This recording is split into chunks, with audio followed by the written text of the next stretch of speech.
بسم اللہ الرحمن الرحیم۔ ناظرین گرامی، بنی اسرائیل کے ایک عابد کا واقعہ۔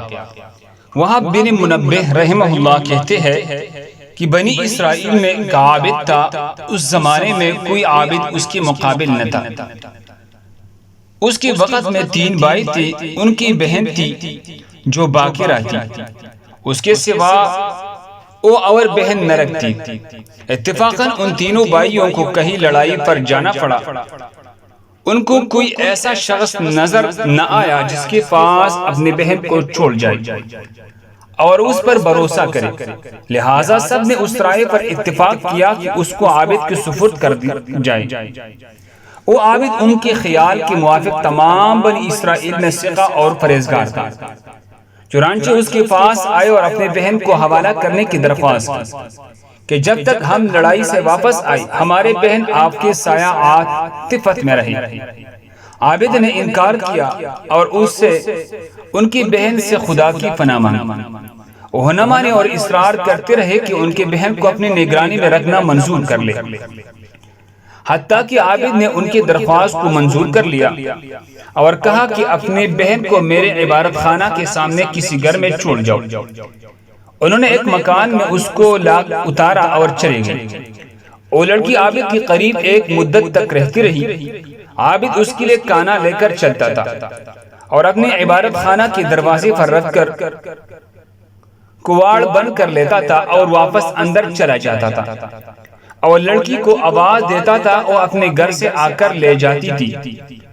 راوی نے کہا کہ شیطان نے عابد کو بہکانا شروع کیا، ابتداءً اور اس کی خیر کو ترغیب دیتا رہا اور لڑکی کا دن میں عبادت خانہ تک آنا اس پر گراں ظاہر کرتا رہا کہ کہیں ایسا نہ ہو کہ یہ لڑکی دن میں کانا لینے کے لیے گھر سے نکلے اور کوئی شخص اس کو دیکھ کر اس کی عصمت میں رخنہ انداز ہو۔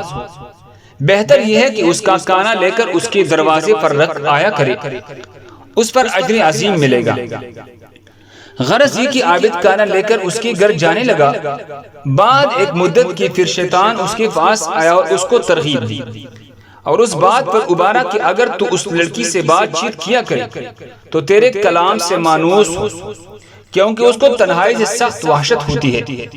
شیطان نے اس کا پیچھا نہ چھوڑا حتیٰ کہ وہ عابد اس لڑکی سے بات چیت کرنے لگا، اپنے عبادت خانہ سے اتر کر اس کے پاس آنے لگا۔ پھر شیطان نے اس کے پاس آیا اور اس سے کہا کہ بہتر ہے کہ عبادت خانہ کی در پر اور وہ اپنے گھر کے دروازے پر بیٹھے اور دونوں باہم باتیں کرو تاکہ اس کو انس ہو۔ آخر کار شیطان نے اس کو صومعہ سے اتار کر دروازے پر لا بٹھایا۔ لڑکی بھی گھر سے دروازے پر آئی، عابد باتیں کرنے لگا۔ ایک زمانے تک یہ حال رہا۔ شیطان نے عابد کو پھر کار خیر کی رغبت دی اور کہا بہتر ہے کہ خود لڑکی کے گھر کے قریب جا کر بیٹھے اور ہم کلامی کریں، اس میں زیادہ دلداری ہے۔ عابد نے ایسا ہی کیا۔ شیطان نے پھر تحصیل ثواب کی رغبت دے اور کہا اگر لڑکی کے دروازے سے قریب ہو جائے تو بہتر ہے تاکہ اس کو دروازے تک آنے کی بھی تکلیف نہ اٹھانی پڑے۔ عابد نے یہی کیا کہ اسے صومعہ سے لڑکی کے دروازے پر آ کر بیٹھتا تھا اور باتیں کرتا تھا۔ ایک عرصے تک یہی کیفیت رہی۔ شیطان نے پھر عابد کو ابھارا کہ اگر عین گھر کے اندر جا کر باتیں کیا کرے تو بہتر ہے تاکہ لڑکی باہر نہ آوے اور کوئی اس کا چہرہ نہ دیکھ پائے۔ غرض عابد نے شیوہ اختیار کیا، لڑکی کے گھر کے اندر جا کر دن بھر اس سے باتیں کیا کرتا، رات کو اپنے صومعے میں چلا آتا۔ اس کے بعد شیطان اس کے پاس آیا اور لڑکی کی خوبصورتی اس پر ظاہر کرتا رہا، یہاں تک کہ عابد نے لڑکی کے زانوں پر ہاتھ مارا، اس کی رخسار کا بوسہ لے لیا۔ پھر روز بروز شیطان لڑکی کو اس کی نظروں میں آرائش دیتا رہا، اس کے دل میں غلبہ کرتا رہا، حتیٰ کہ اس سے ملوث ہو گیا اور لڑکی نے حاملہ ہو کر ایک لڑکا جنا۔ پھر شیطان عابد کے پاس آیا اور کہنے لگا اب بتاؤ، اگر اس لڑکی کی بائی آ گئی اور اس بچہ کو دیکھا تو تم کیا کرو گے؟ میں ڈرتا ہوں کہ تم ذلیل ہو جاؤ یا وہ تمہیں رسوا کرے۔ تم اس بچہ کو لو اور زمین میں گاڑ دو۔ یہ لڑکی ضرور اس معاملے کو اپنی بائی سے چھپائے گی، اس خوف سے کہیں وہ نہ جان لے کہ تم نے اس کے ساتھ کیا حرکت کی۔ عابد نے ایسا ہی کیا اور لڑکی کو زمین میں گاڑ دیا۔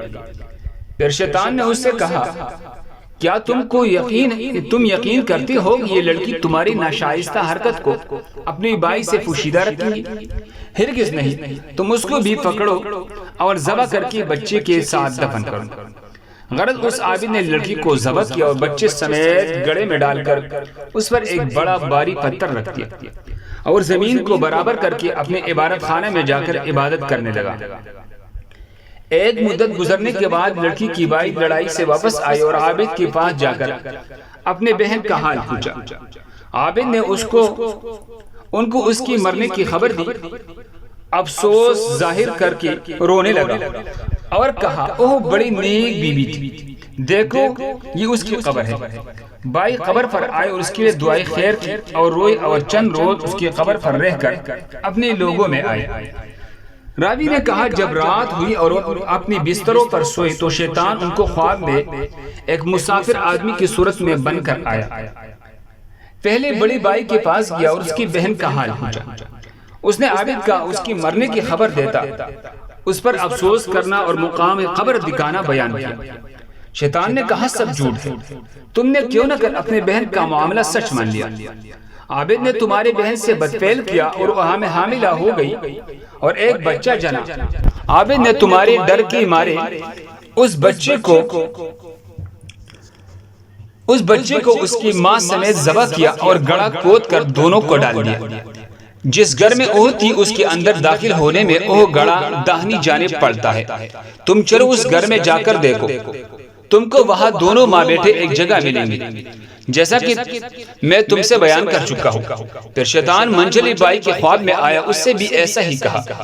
پھر چوٹی کے پاس گیا، اس سے بھی یہی گفتگو کی۔ جب صبح ہوئی تو سب لوگ بیدار ہوئے، تینوں اپنے اپنے خواب سے تعجب میں تھے۔ ہر ایک آپس میں ایک دوسرے سے بیان کرنے لگا کہ میں نے رات عجیب خواب دیکھا۔ سب نے باہم جو کچھ دیکھا تھا بیان کیا۔ بڑے بھائی نے کہا یہ خواب فقط ایک خیال ہے اور کچھ نہیں ہے، یہ ذکر چھوڑو اور اپنا کام کرو۔ چھوٹا کہنے لگا میں تو جب تک اس مقام کو نہ دیکھ لوں گا باز نہ آؤں گا۔ تینوں بھائی چلے جس گھر میں ان کی بہن رہتی تھی، آئی دروازہ کھولا اور جو جگہ خواب میں بتائی گئی تلاش کی۔ جیسا ان سے کہا گیا اپنی بہن اور اس کی بچی کو ایک گڑھے میں ذبح کیا ہوا پایا۔ انہوں نے عابد سے کل کیفیت دریافت کی۔ عابد نے شیطان کی اس قول کی اس فعل کی باری میں تصدیق کی۔ انہوں نے اپنے بادشاہ سے جا کر شکایت کی۔ عابد صومعے سے نکالا گیا، اس کو دار پر کھینچنے کے لیے چلے گئے۔ جب اس کو دار پر کھڑا کیا تو شیطان اس کے پاس آیا اور کہا کہ تم نے مجھے پہچانا، میں ہی تمہارا وہ ساتھی ہوں جس نے تم کو عورت کی فتنے میں ڈال دیا، یہاں تک کہ تم نے اس کو حاملہ کر دیا اور ذبح کر ڈالا۔ اب اگر تم میرا کہنا مانو اور تم مجھ کو سجدہ کیا کرو تو میں تم کو اس بلا سے نجات دوں۔ عابد نے سجدہ کیا، خدا تعالیٰ سے کافر ہو گیا۔ پھر جب عابد نے کفر باللہ کیا، شیطان اس کو اس کے ساتھیوں کے قبضے میں چھوڑ کر چلا گیا۔ انہوں نے اس کو دار پر کھینچا، وہ اپنے انجام کو پہنچا۔ حاصل یہ اندازہ کیجئے کہ شیطان ہمارا کس قدر سنگین دشمن ہے اور اس کی وار کس قدر خطرناک ہے۔ چنانچہ ہمیں چاہیے اس واقعے سے سبق حاصل کرے اور شیطان کی ہتھ کنڈوں سے اپنے آپ کو بچائے۔ اللہ تعالی ہماری حفاظت فرمائے۔ دوسری مسلمانوں کی فائدے کے لیے آگے ضرور شیئر کریں۔ جزاکم اللہ خیر۔